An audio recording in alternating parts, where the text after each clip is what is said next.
dignas das maiores aventuras. Subiram a Negebe e encontraram-se com os amalecitas, andaram pelas montanhas e viram os hititas, os jebuseus e os amoritas e, junto ao mar e no rio Jordão, encontraram vários grupos de cananeus. Em Quireate-Arbé viram alguns homens de 2 metros de altura, de pele rosada e cabelos vermelhos como fogo, conhecidos como Enassins, filhos de Enac. Esses homens gigantescos e fortes como touros eram de uma raça estranha, que se originara por volta de 3400 a.C. a partir de uma deturpação genética causada pelo renascimento dos primeiros capelinos. Os exploradores do Canaã voltaram com 2 homens a menos, que foram mortos pelos hititas e um seriamente ferido por um cananeu. Com exceção de Josué e Calebe, os demais foram categóricos em afirmar que Canaã era inconquistável. A descrição, até um certo ponto exagerada da fortaleza dos inimigos, do tamanho descomunal dos Enassins, sem mencionar, entretanto, que eram um grupo pequeno, 250 indivíduos, fez com que a maioria ficasse assustada com qualquer aventura contra Canaã. Calebe era o único insuspeito, e Josué era considerado o braço direito de Moche, que falou bem da terra. Disse que seria difícil, mas com bom e bem estruturado exército poderiam atacar, vencendo cada localidade, já que não eram unidas e não formavam uma nação. Moche, cauteloso e conciliador, disse que iria pensar numa estratégia para que pudessem atacar o mais fraco dos inimigos ou fazer alianças com algumas tribos. Josué queria ação imediata, mas havia um largo grupo que preferia voltar para o Quemete. Naquela mesma noite, as forças trevosas, agindo sobre os inimigos de Moche, os antigos contramestres e o próprio Nadab e Abiú, articularam uma revolta de grandes proporções. Matariam Moche, Aaron e todos os que estavam do seu lado e voltariam para o Quemete, implorando ao faraó que os aceitasse de volta nos lugares de onde partiram e estavam dispostos a pagarem largos tributos para se tornarem novamente vassalos do poderoso Merneptah. Deveriam fazer um grande movimento contestatório de forma a trazer a população para seu lado, e com isto, poderiam atacar o legislador e sua camarilha. Havia um homem de Josué infiltrado entre os conspiradores e quando terminaram os planos dos sediciosos, este espião foi contar tudo o que o grupo pretendia fazer. E Josué, rapidamente, mandou chamar seus lugar-tenentes e contou o que estava para acontecer. Ele distribuiu seus homens em lugares chaves, em volta da tenda da reunião, e esperou que a manhã nascesse, trazendo seus frutos. Não quis alertar Moche nem Aaron, visto que conhecia o espírito, muitas vezes, conciliador e aglutinador do legislador, sabendo que iria encontrar uma forma de apaziguar os ânimos. E Josué, no entanto, era um homem de guerra, e prático. Queria com uma cajadada só matar 2 coelhos, eliminar os dissidentes e fortalecer sua própria posição. Por volta das 10 horas da manhã, um largo grupo de pessoas estava à frente da tenda, chamando Moche para um debate. Neste instante, saído de trás das tendas, os arqueiros de Josué dispararam as flechas e sem que Moche, que estava saindo de dentro da tenda, pudesse impedir, os querelantes caíram flechados. Muitos tentaram correr, mas os soldados de Josué os mataram a golpes de clave e espada. Moche ficou abismado, e, mesmo depois de ouvir as explicações de Josué, não aceitou o fato com facilidade. Mais de 200 homens, inclusive alguns príncipes, foram mortos, já que os soldados de Josué iam entre os feridos e os que foram encontrados ainda com vida foram degolados. Moche havia perdido o controle sobre Josué, e Aaron, sempre melífluo, procurou colocar-se do lado do vencedor. Josué incitou, com a ajuda de seus soldados, a que atacassem Canaã já.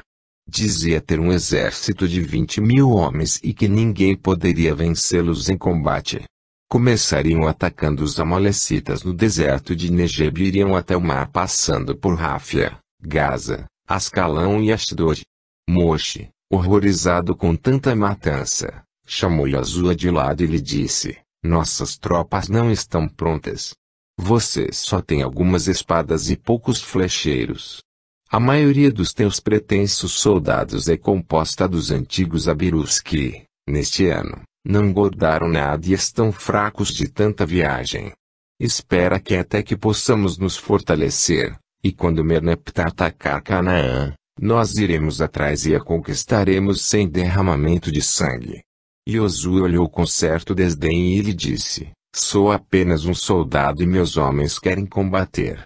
Iremos em direção a Bene-Jacã e lá derrotaremos os amalecitas ou morreremos tentando. Não é hora de combater, Josué. Ouça minhas palavras. Sempre as ouvi e as conheço de cor e salteado. Todavia você não vive entre o povo como eu. Está sempre metido em sua tenda, estudando leis e fazendo curas. Não ouve o clamor do povo que quer carne fresca, peixes, cebolas, alhos, couves e trigo, e não aquele maná bolorento com gosto de coentro com que os entupimos durante quase 2 anos. Esta pequena revolta de hoje é sinal de que outras virão, e cada uma mais séria e devastadora do que a anterior. Ouça o que eu lhe digo, ou atacamos logo ou seremos trucidados por nossa própria gente. Moisés sabia que Josué falara a verdade. Mesmo afastado do dia a dia do povo, ele tinha a sensibilidade de que o povo estava cansado de todas aquelas andanças. Tinha que deixar Josué atacar mesmo pressentindo que não daria certo. No outro dia, tendo reunido os seus 20.000 homens, a imensa maioria desarmada, Josué se pôs em marcha com seu exército de desvalidos. Ele ia na frente com o melhor de sua tropa, os 2.000 homens que vinha treinando com afinco durante quase 1 ano. Passaram por pequenas aldeias amalecitas no caminho e as populações fugiram esbaforidas à vista de tantos guerreiros, indo avisar o rei dos amalecitas, que, ao saber do número monstruoso de soldados inimigos que lhe reportaram, conclamou não só todo o seu exército como também seus aliados cananeus, que lhe mandaram 5.000 homens. Os 20.000 de Israel enfrentaram 12.000 amalecitas e cananeus e foram rapidamente assassinados, visto que somente 2.000 tinham armas. Os inimigos atacaram pelos 2 flancos onde estavam os homens desarmados que, com paus e pedras, tentaram detê-los. Foram rapidamente dominados, e a maioria correu do campo de batalha sendo perseguida pelos carros cananeus e sob uma saraivada de flechas amalecitas. O centro onde estava Josué teve, então, tempo para retroceder em ordem e se manter em certo alinhamento. A sorte de Josué é que a batalha se deu no final do dia, e quando a noite caiu, ele pode escapar com seus 2.000 guerreiros razoavelmente intactos, deixando 6.000 mortos e mais 6.000 feridos, que foram degolados pelos cananeus. Num total de 12.000 mortos no campo de batalha e mais de 3.000 prisioneiros. Uma fragorosa derrota conhecida como Orma. Os hebreus voltaram para Cades Barnea e lá estacionaram por algum tempo, recuperando-se de suas feridas. Coré, Datã e Abiram eram 3 dos revoltosos que escaparam de morrer naquele dia em que Josué os cercou e os flechou. Eles se haviam atrasado no caminho e não foram pegos na armadilha. Ficaram escondidos até a volta de Josué de Orma, e à medida que o povo ficou desesperado com a derrota, eles voltaram a agir. Inicialmente, atacaram Moisés no conselho dos anciãos, dizendo que ele não era o líder, que Israel precisava, pois senão não teria deixado Josué levar à morte quase 15.000 homens. Se nós somos o povo eleito de Deus é porque somos especiais. Todos fomos escolhidos e não somente você, vociferava Coré. Longe de mim tal ideia. Não sou mais especial do que qualquer um de vocês. Portanto, Yahvé também falará diretamente comigo ou com qualquer outro. Não creio que ele quem o veja face a face será morto, como você tanto alardeia. Nunca falei isso, Arão nos disse que só você pode ver a glória de Yahvé sem morrer. Estamos discutindo sobre infantilidades. Não importa o que Arão falou ou não, o que eu quero saber é o que você pretende. Pretendo tirar-lhe do poder e levar o povo de Israel de volta para Misraim. Quanto a me tirar do poder, isso é fácil. Basta o povo não me querer mais e me afastarei. Quanto a voltar a Misraim, isto não será possível. O faraó nos detesta e alegremente nos mandaria matar ou nos deportaria para a Líbia. Isto é bobagem. Podemos comprar as benesses do faraó, doando-lhe ouro, e este metal compra qualquer coisa. Por mim, não há problema. Podem voltar imediatamente para o Quemete. No entanto, gostaria de saber o que o povo acha de tudo isso. Gostaria de saber o que Yahvé acha de sua atitude. Será que ele tirou seu povo do Quemete apenas para dar uma volta pelos vários desertos que constituem esse inferno e depois voltar para o Quemete de onde saímos? Será que temos um Deus louco que se enganou de rota e nos levou para um longo passeio apenas para nos torturar, e, no fim, voltarmos a ser escravos? Quem é você para falar o que o Deus desejou determina? Se somos o povo eleito, ele poderá falar conosco também. Moshe respondeu-lhe com calma e gentileza: claro que pode. O que você deseja fazer? Quero poder entrar na tenda da reunião e falar com ele, sem intermediários, sem ninguém. Só eu e Yahvé. Moshe riu-se intimamente. A lenda era levada a sério. Achavam realmente que Yahvé falava através da arca. Vai e fale com ele. Coré, Datã e Abiram levantaram-se, encaminharam-se para a tenda e nela entraram. Nunca isto fora permitido por Aron, e ele, agora impotente, diante da anuência de Moshe, temia que fosse desmascarado como impostor. Subitamente, uma gritaria estentórica se fez ouvir do interior da tenda e os 3 homens saíram gritando do interior como se estivessem sendo perseguidos por uma multidão de demônios. Passaram pela assembleia aos gritos e não pararam de correr. Moshe olhou e não viu nada, nenhum espírito, de boca ou de jinha enfeitiçador. Por que será que os 3 homens corriam feito loucos? Uma luz forte de se ver para apenas alguns presentes e uma voz grave, atroante e melodiosa se fez ouvir. Bendito seja meu mensageiro, Moshe. A luz foi gerando uma bruma estranha em volta e aumentando de intensidade e assambarcou a tenda, a assembleia e Moshe. Os poucos que conseguiam ver prostraram-se no chão e os que não podiam ver estavam certos de que havia algo de fantasmagórico acontecendo. Coré correu um pouco, e de repente, como se houvesse passado o efeito da visão que tivera, voltou a si. Datã, mais velho, tropeçou numa das tendas. Levou um tombo horrível e dilacerou a mão, que sangrou profusamente. Já Abiram, que vira a figura com maior nitidez e que tinha a impressão de que o monstro estava perseguindo de extremamente perto, correu como pôde e, subitamente, teve um infarte fulminante e caiu morto. Coré, no entanto, conseguiu juntar as forças e chamando seus amigos, seus comparsas, muniram-se de paus, pedras, e, até mesmo, de algumas espadas, e dirigiram-se para a tenda da reunião com o intuito de matar o feiticeiro Moshe. Não era um Deus que vira, e sim um tenebroso ser, e em sua mente, deduziu que fora enganado por Moshe esse tempo todo. Ele era, na verdade, um poderoso mago, um feiticeiro, um bruxo da pior qualidade. Deste modo, reunindo seus amigos, dirigiu-se para matar Moshe. Eles queriam aproveitar o fato de que Yoshua estava fora do acampamento naquela hora e só voltaria dentro de algumas horas. No entanto, eles se haviam equivocado, pois Yoshua era um homem previdente e deixara a sua nova geração tomando conta do acampamento. Finéias ben Eleazar era o segundo em comando na ausência de Yoshua e vendo que o grupo de revoltosos iria trucidar Moshe, adiantou-se com seu grupo de jovens guerreiros e atacou os dissidentes. Finéias e seus homens foram extremamente cruéis e não pouparam a vida de ninguém, mesmo quando Moshe gritava para não matá-los. No ardor do conflito, a voz do mestre não podia ser ouvida e mais uma rebelião foi estancada à custa de sangue. Yoshua chegou no outro dia, soube dos acontecimentos funestos e espantou-se. No entanto, existiam ainda muitas pessoas revoltadas com Moshe, e por isso já falavam em sedição novamente. Agora os incitadores eram Nadab e Abiú, pois Coré era neto de Nadab, filho de Zebulon, irmão de Ari, e ele ficara enfurecido com a morte do neto.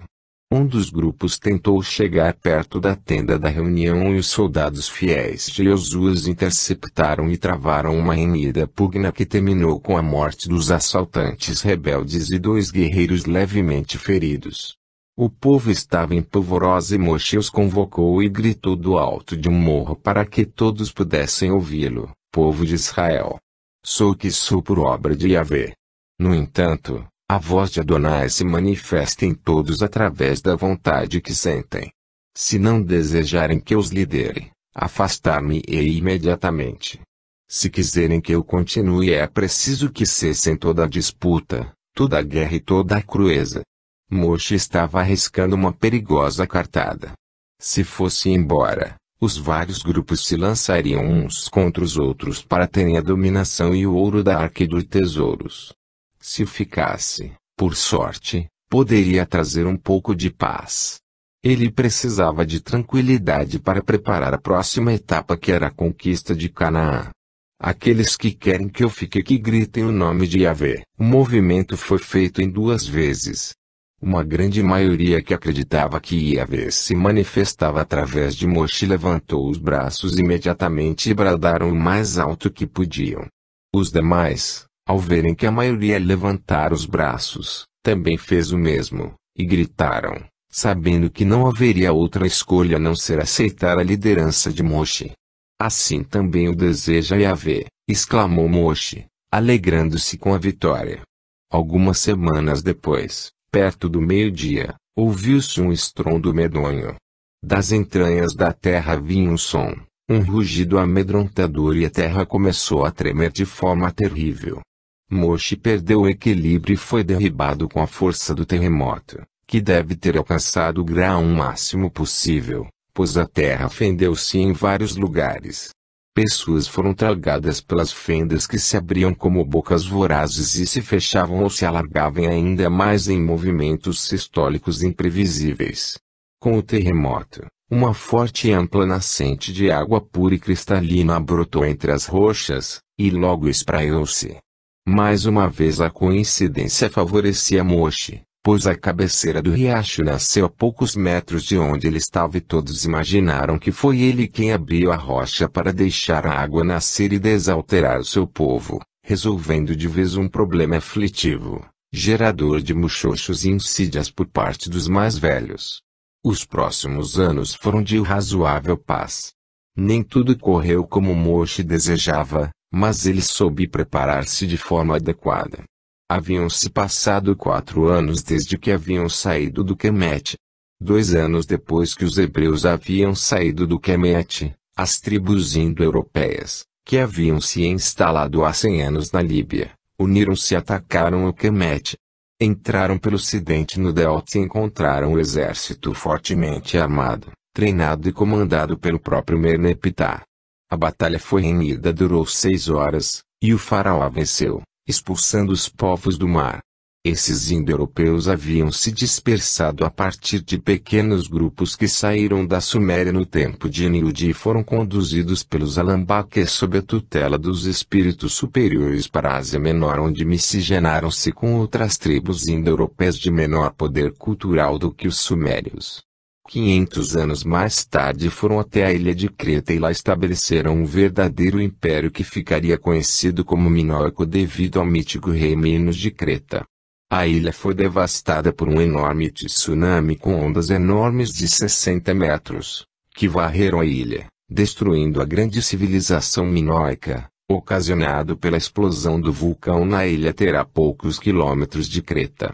Os remanescentes foram saindo em levas, aos poucos, no decorrer dos anos, espalhando-se por quase todo o Mediterrâneo, sendo conhecidos com muitos nomes, entre eles de povos do mar, que arrasaram o Império Hitita.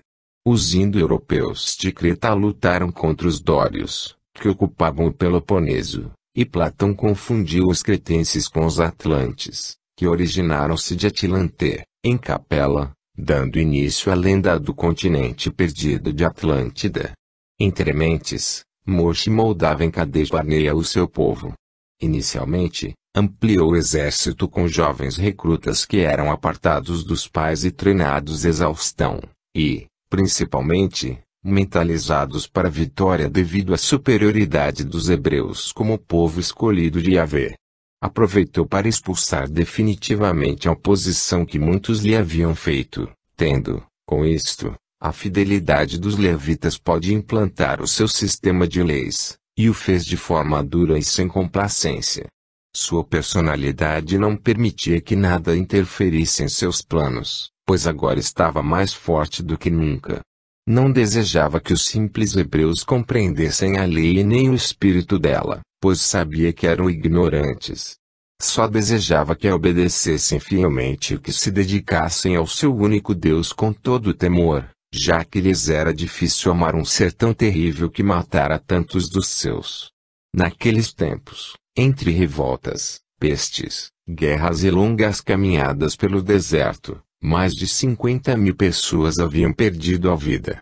Um em cada 12 morrera de alguma forma brutal, seja em terremotos, tempestades, chacinas ou pela espada de algumas das várias revoltas e batalhas.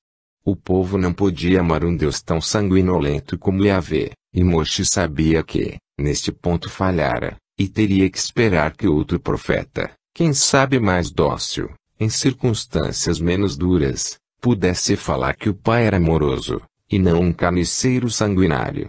No 10º ano após a saída do Quemete, Arão ficou gravemente doente, e antes de morrer, dissera a Moshe que não se arrependia de nada do que fizera, só tendo a única mágoa lhe empanar a alegria da existência de não ter entrado na terra prometida. Logo após a morte de Miriam, a irmã de Arão, 2 anos depois da morte do irmão, Moshe concluiu que era chegada a hora de se movimentarem. Josué tinha preparado um grupo de quase 30.000 homens extremamente competentes, bem treinados, mas não havia armas de boa qualidade para todos.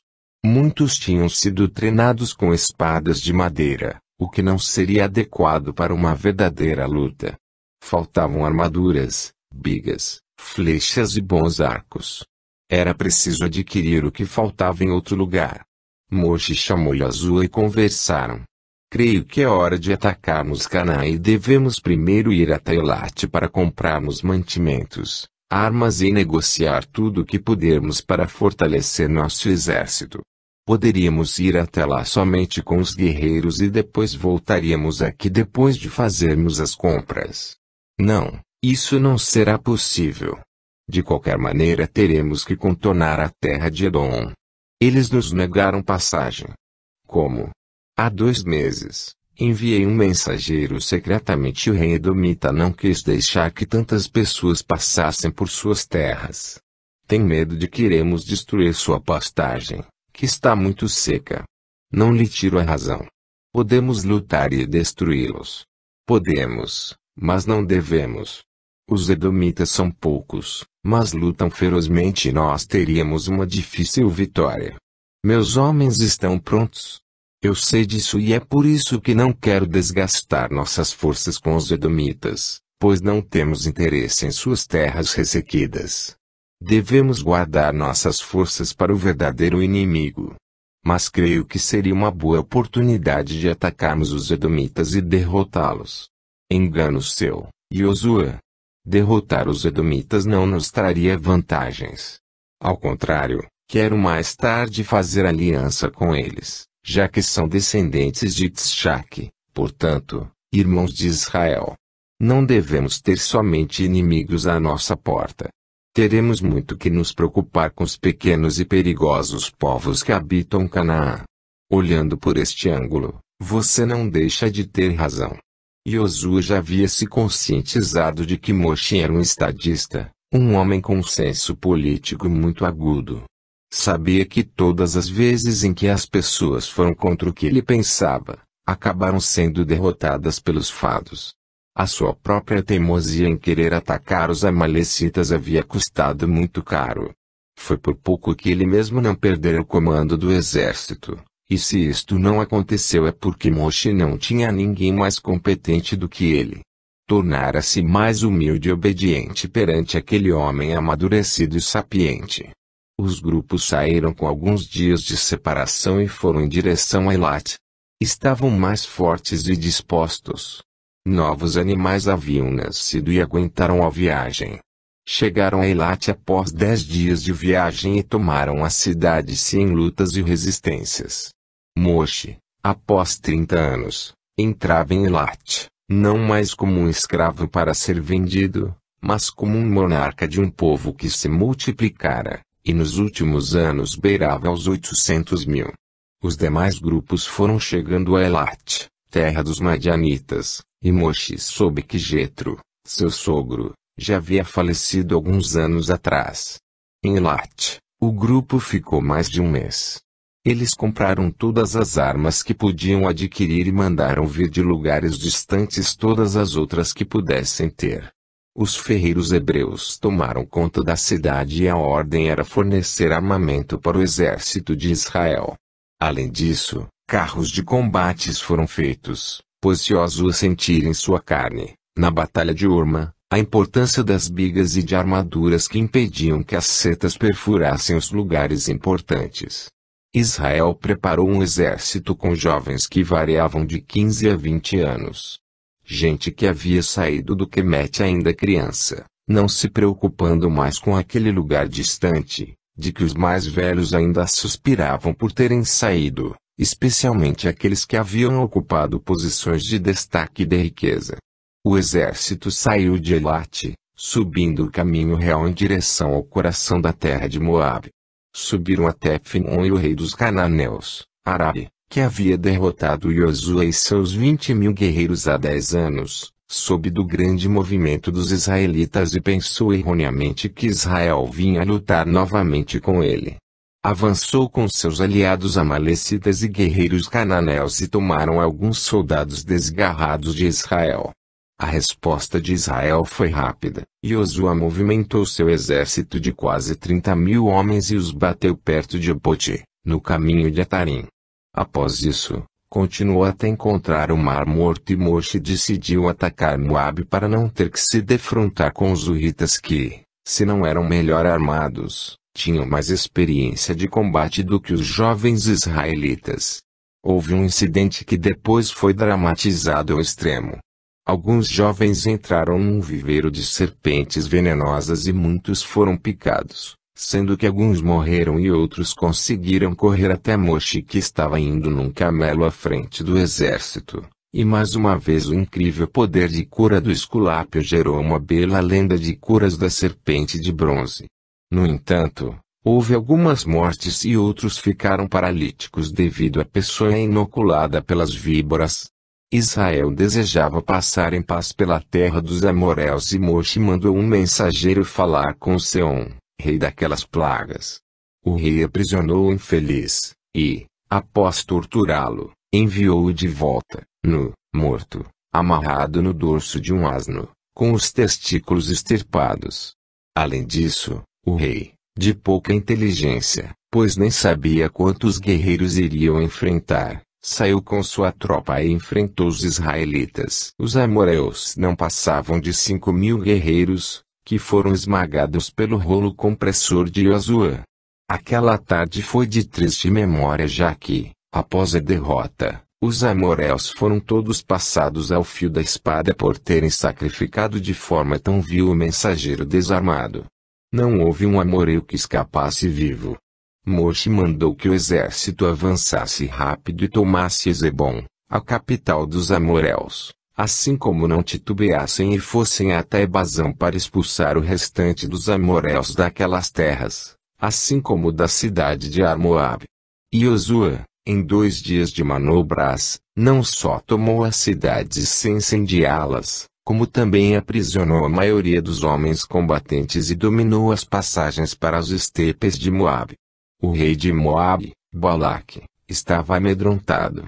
Ouvira falar de que forma os cananeus, os amalecitas e os amorreus haviam sido varridos das planícies pelas forças organizadas e disciplinadas de Israel.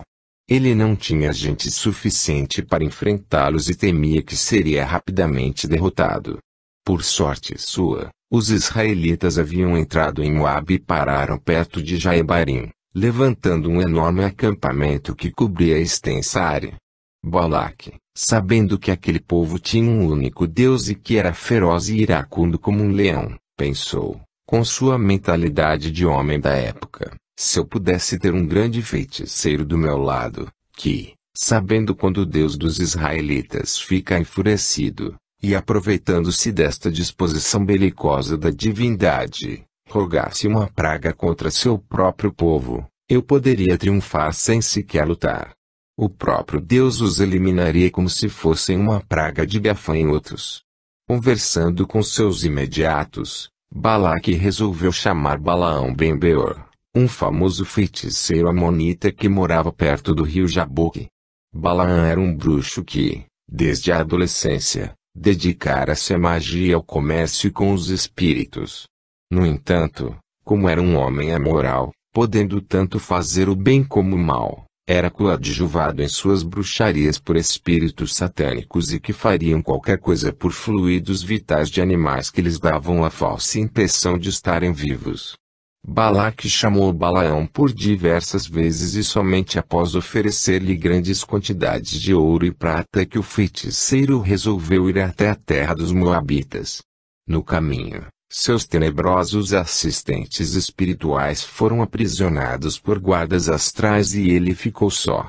Ele sentiu algo estranho e como excepcional vidente que era, viu aparecer um ser espiritual de grande luminosidade que lhe disse que fosse até o rei Balaque que o convencesse a não se opor aos israelitas.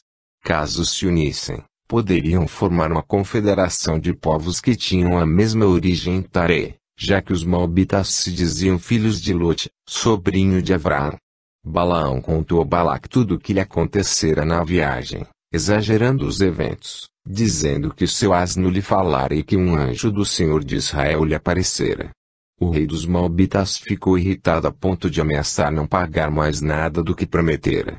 Um absurdo, pensava ele, pagar por uma maldição que podia virar uma bênção para os meus inimigos. Quando já estava despedindo Balaão com as mãos vazias, este, para não perder a viagem, deu uma sugestão muito interessante a Balaque. Os israelitas são homens viris que adoram as mulheres exóticas. Mande as suas mais belas prostitutas provocá-los e fazer com que adorem nossos deuses. O Deus de Israel irá se enfurecer de tal ordem que irá refluir este povo miserável para longe de suas terras. Balaque achou a ideia excelente e pagando metade do que combinaram enviou Balaão de volta para sua terra. Chamou seus assistentes e mandou vir as mais belas meretrizes de seu reino e deu-lhes ordens expressas de atiçarem o desejo carnal nos homens de Israel, e, com isso, fazê-los adorar Baal, Moloch e Belfegor. As mulheres aproximaram-se das tendas dos israelitas e, junto com garotos homossexuais, montaram várias tendas. Os jovens adamados, aos gritos, rebolando voluptuosamente, de forma provocante, chamaram alguns israelitas que foram ver o que as moças estavam oferecendo. Após alguns dias de fornicações e depravações jamais vistas, grande parte do lado oriental do acampamento estava em polvorosa. Não se falava de outra coisa. As mulheres de Moabe eram de uma beleza rara e a troca de muito pouco, faziam sexo da maneira mais alucinada possível.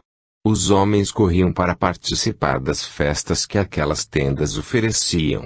O vinho era doce e gelado, sendo servido por róseos garotos de nádegas desnudas, que também estavam lá para darem satisfação plena aos convivas. Josué foi avisado e compareceu para testar a crueza dos fatos. No entanto, o que mais o assustou foi o fato de que, no interior das tendas, existiam ídolos de deuses escabrosos. Ora, isto era totalmente contrário à lei e Moshe foi chamado para dar sua opinião. Ele foi contra aquela idolatria disfarçada, mandando que as prostitutas fossem embora. Neste momento, é que aconteceu um incidente de importância. Um dos homens mais velhos, antigo contramestre, inimigo disfarçado de Moshe, cheio de vinho, pegou de sua meretriz e seminou dirigiu-se afrontosamente a Moshe e lhe disse, diga-me uma coisa, Moshe Rabbeinu, posso ter esta mulher para mim? Moshe, desgostoso com a situação, respondeu-lhe secamente, você sabe que não. Ela é uma idólatra. Mas você, Moshe Rabbeinu, redarguiu Zari Ben saiu, enfatizando com deboche sobre a palavra Rabbeinu, que significa nosso mestre. Você se casou com uma madianita, então por que eu não posso ter uma moabita que me sirva de mulher? Moshe respondeu-lhe secamente, porque ela é uma idólatra e todo aquele que se mistura com esta raça de gente, deturpa-se. Evite as mulheres de Moabe e destrua os ídolos de Belfegor, Baal e Moloche. Zari riu-se do homem envelhecido que era Moshe que, com quase 60 anos, parecia ter 80. Virou-se e entrou na tenda agarrado à mulher, que ria às gargalhadas. Subitamente, do meio da população de pessoas mais velhas que assistira à discussão com certo ar de zombaria, satisfeito em ver que Zari havia debochado de Moshe, apareceu a nova elite de jovens de Israel, aqueles que foram treinados por Jesua e Moshe para serem o novo povo. Vinham comandados por Finéias ben Eleazar, entraram na tenda dos Moabitas e mataram todos os que estavam lá, incluindo mulheres e homens. Zari foi trespassado por uma lança manejada por Finéias.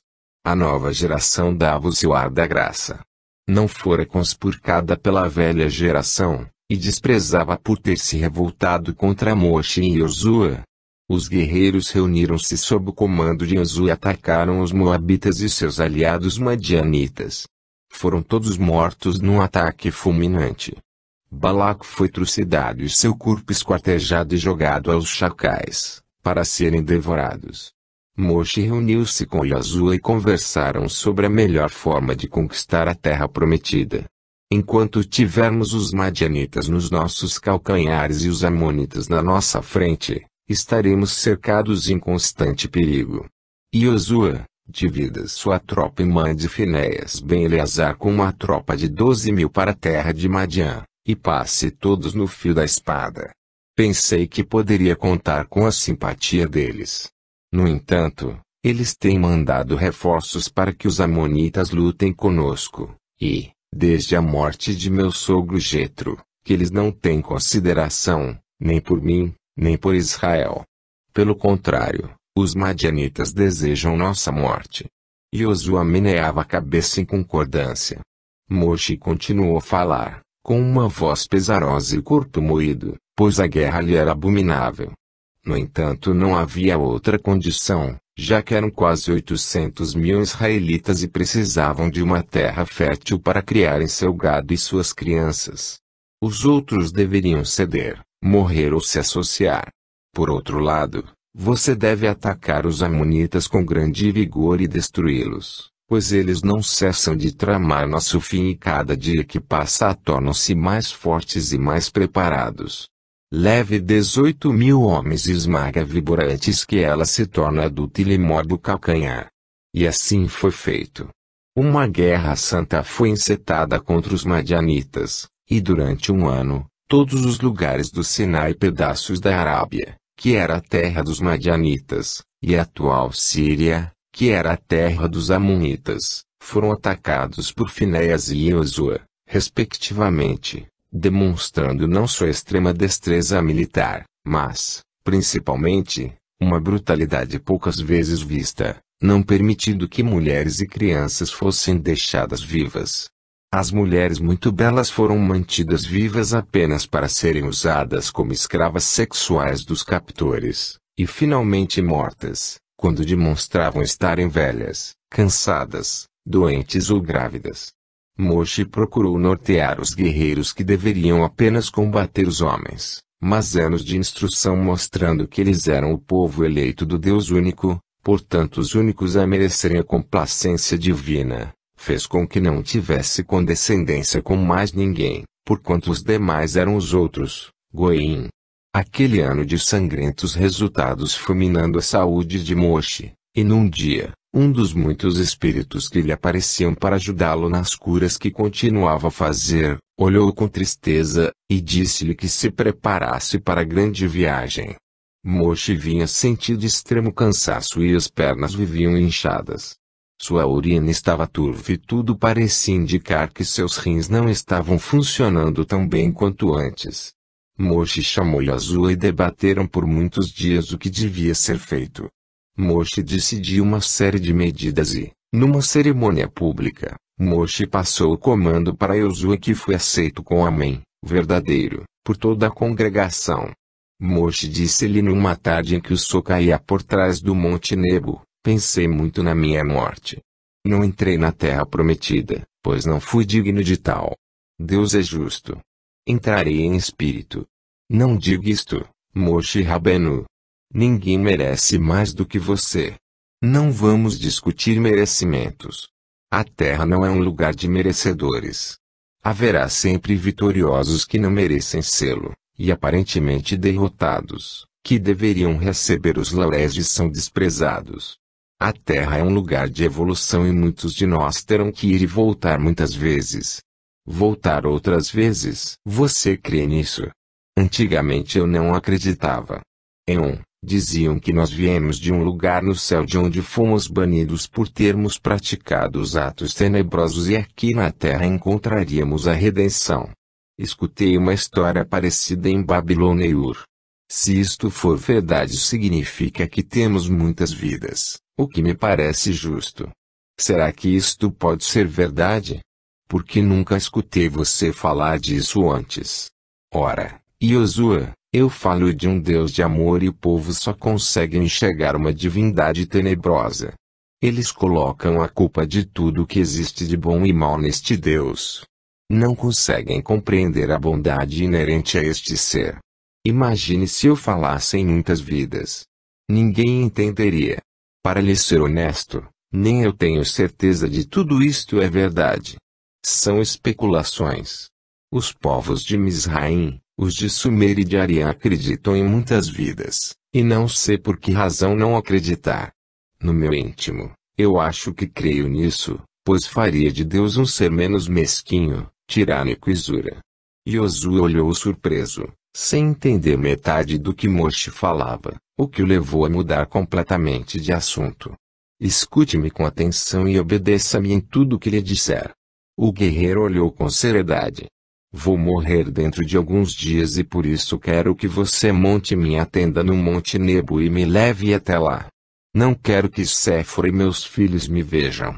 Você irá comigo e mais 2 ajudantes para fazer nossa comida, e eles ficarão numa outra tenda até que eu tenha passado deste mundo para as mãos de Deus. Faça isto agora e lá lhe darei outras instruções. Suas ordens foram obedecidas em seus mínimos detalhes. Moshe despediu-se de sua adorada esposa e de seus 2 filhos, e mais 200 pessoas que lhe eram particularmente caras, e após o 3º dia, ele partiu. As tendas foram armadas no alto do monte e, de lá de cima, Moshe avistava a terra prometida por entre as brumas da manhã e a luz filtrada pelas nuvens da tarde. No 5º dia, quando conversava com Yoshua, ele lhe deu as últimas instruções. Devo morrer em breve, pois sinto uma fraqueza extrema, muitas dores e já não consigo urinar direito. O lugar da minha morte não deve ser considerado um lugar santo e deve ficar desconhecido de todos. Nosso lugar é no seio de Adonai e não no túmulo. No sepulcro ficará o corpo, mas nunca o espírito, nosso nefesh. Não quero que haja peregrinações ao meu túmulo nem que as pessoas venham adorar um lugar, pois isto também é idolatria. Moshe começou a sentir que iria morrer. Um frio começou a invadi-lo e suas pernas estavam insensíveis. Ele estava deitado e coberto, e, mesmo assim, sentia frio, um gelo mortal. Yoshua, quero ser enterrado em um lugar que seja desconhecido dos homens. Você abrirá uma pequena caverna na montanha e colocará meus restos mortais naquele lugar. Selará com uma pedra grande e não fará marco nenhum. Você e seus 2 servos se esquecerão deste lugar e não deverão nunca mais voltar para mostrar o lugar a ninguém. Concorda? Se essas são suas ordens, eu as obedecerei. No entanto, preferia que seu lugar fosse venerado e que todos soubessem que aqui está enterrado o maior dos profetas. Moshe interrompeu e disse-lhe, é isso mesmo que quero evitar. Não desejo que o meu túmulo seja motivo de idolatria. Quero ser lembrado como um homem temente a Adonai, seu adorador incondicional, mesmo que nunca o tenha visto face a face. Josué espantou-se. Como? Todos dizem que Adonai conversa com você como nós estamos conversando. Como é possível que estejam todos enganados? Meu caro Josué, você se dignaria a manter uma conversação com um rato, um abutre ou um chacal? Claro que não. O mesmo acontece com Adonai. Nós não passamos de ratos, abutres e chacais perante a magnificência de Adonai. Você está espantado com o que lhe digo, pois acredite nas minhas afirmações. Nunca Yahvé se manifestou para mim diretamente, mesmo que o tenha feito indiretamente a cada instante de nossas vidas. Não creio que ele se dignasse vir falar com uma simples criatura como eu quando ele tem um exército de anjos, potestades, tronos e dominações que ele pode comandar, com um simples pensamento. Não creio que ele se perturbaria em vir nos dar nenhum complemento adicional ao imenso amor que ele já nos dedica.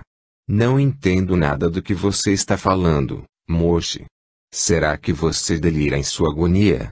Delírio é o que tem o homem quando se acha melhor do que os outros, crendo-se eleito de Deus ou superior apenas porque foi capaz de executar algo de forma melhor do que outrem.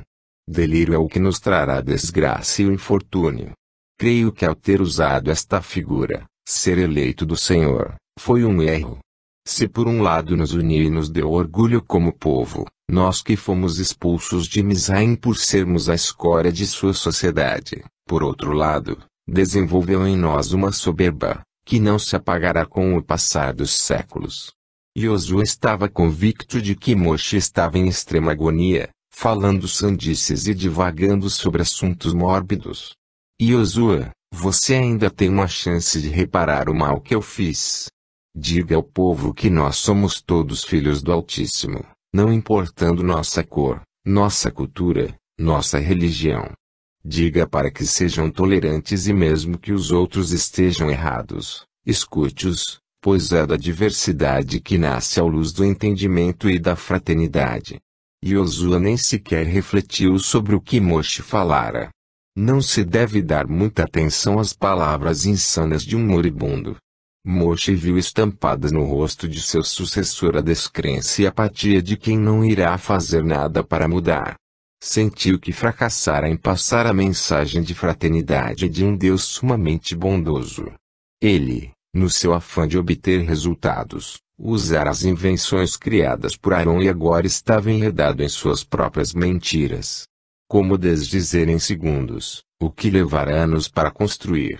Como negar que os israelitas não eram um povo especialmente construído por Deus para serem seu único porta-voz no mundo?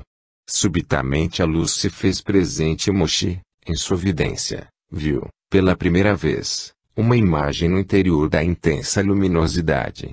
Algo que ele nunca vira em toda a sua vida. Ele tinha mais de 3 metros de altura, longos cabelos louros que caíam até os ombros, olhos dourados de um dulçor que jamais vira, e sua voz, grave, cheia, calma e meiga, ressoava em sua mente como uma bate-call, filha de uma voz, divina e bela.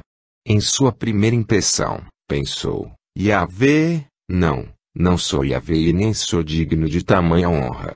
Sou ouro fiel e desejo que você saiba antes de morrer que Israel foi realmente o povo eleito pelos espíritos superiores que nos governam.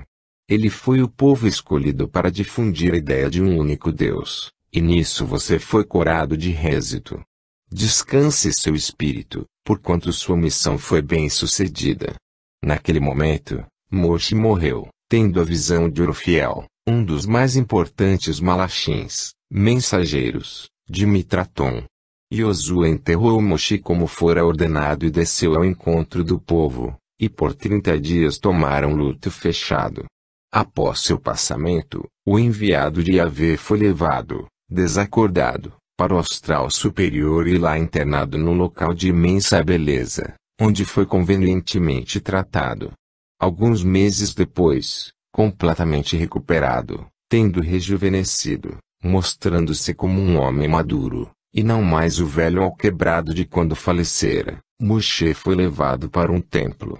Naquele local de indescritível beleza, junto com inúmeros obreiros, ele foi recebido por um alto hierofante, que lhe disse que em breve teriam a visita de grandes enviados. Alguns minutos depois, 7 imensas luzes se materializaram naquele plano, mostrando a magnificência de Mitratum, Orofiel, Micael, Panuel, Rafael, Gabriel e Samael. Nunca ninguém recebera tamanha deferência. Ele se ajoelhou perante todos e foi abraçado pela doce e maravilhosa Panuel, que lhe disse, meigamente, Yahvé, você foi coroado pelo mais alto laurel da espiritualidade. Você se tornou guia de um povo e assim continuará orientando-os por alguns séculos. Moshe estranhou que Panuel tivesse chamado de Yahvé. Era óbvio que ela havia se equivocado. Orofiel, lendo seu pensamento, disse-lhe, não, mestra Panuel não se equivocou, pois você é o lendário Yahvé renascido como Moshe. Você foi um Ozogã, o Atilanli. Tornou-se Yahvé, o deus da guerra dos Hurritas, tendo renascido entre os Sindis como Kalantara e depois evoluiu como Hitita Pusarmaí, finalmente, renasceu como Amose, tendo se tornando inolvidável Moshe. Orofiel, à medida que falava, usando seu grande poder mental, dava-lhe imagens mentais que, em segundos, o fazia entender tudo. E então quem foi a luz que me apareceu tantas vezes e me guiou na escuridão do meu ser para a claridade que agora me ilumina? Mitratum, então, respondeu, com elegância, esta luz foi nosso enviado Orofiel. Ele é que se tornou Yahvé após você renascer. Orofiel havia montado uma vasta equipe de obreiros que o haviam ajudado a organizar e operacionalizar o êxodo.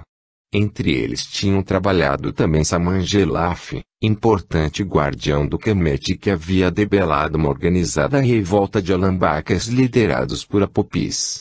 Sansavi e Sanvi, 2 importantes espíritos que tinham trabalhado para a formação da tribo de Israel durante a época dos patriarcas, e dos conceitos de um Deus único, também haviam participado ativamente do êxodo. Orofiel olhou com extremo carinho, e lhe disse, juntos transformamos o conceito de um Deus de terror e de guerra para um Deus de força e justiça. Panuel, vaticinando, disse, no futuro, virá outro que transformará este Deus severo na verdadeira ideia do magnífico Pai, transbordante de bondade, providência e amor. Mas até lá, os homens terão que se contentar com um conceito ainda primitivo. Após a morte de Moshe, Josué saiu das planícies de Moabe e varreu Canaã, encontrando forças enfraquecidas e indispostas à nova guerra. Jerico, que já havia sido destruído há 300 anos atrás por um faraó, não ofereceu resistência e, com suas muralhas arruinadas, foi um palco de atrocidades abomináveis com quase toda a população sendo passada no fio da espada. E assim prosseguiu o sangue sedento Josué, conquistador de Canaã. Depois de muitos anos de guerras, e mesmo assim de algumas vitórias suadas e difíceis, Israel implantou-se em Canaã. E Josué dividiu as terras entre as 11 tribos e os levitas não receberam nada, pois estavam misturados entre todas as demais. Eram os sacerdotes e foram eles que realmente ficaram com a maior fatia, pois dominavam o povo com suas crendices e encantamentos. Josué aproveitou para ficar com a melhor terra sob a alegação de que era descendente de Efraim, filho de Yosep ben Jacob, tendo sido abençoado por Israel antes mesmo do pai Tsafenat Paneach e dos demais irmãos e tios. Deste modo, ficou com um trecho de terra fértil e extensa, digna de guardar a arca da aliança em Silo. Todavia, a conquista de toda Canaã ainda perduraria muito tempo depois da morte de Josué, levando 200 anos, repletos de batalhas, crueldade e chacinas. A história do êxodo e as suas inúmeras lendas sobre Moshe continuaram a proliferar, até que em 444 a.C., o sacerdote e escriba Ezra, sob o beneplácito de Neemias, escreveu o Pentateuco e a Torá tornou-se escrita, e, deste instante em diante, Cessaram as várias e conflitantes versões sobre o famoso legislador conhecido como Moshi, nascido a Mose, neto de Hamassu II, virando mais uma das mais belas páginas da saga dos Capelinos. Fim.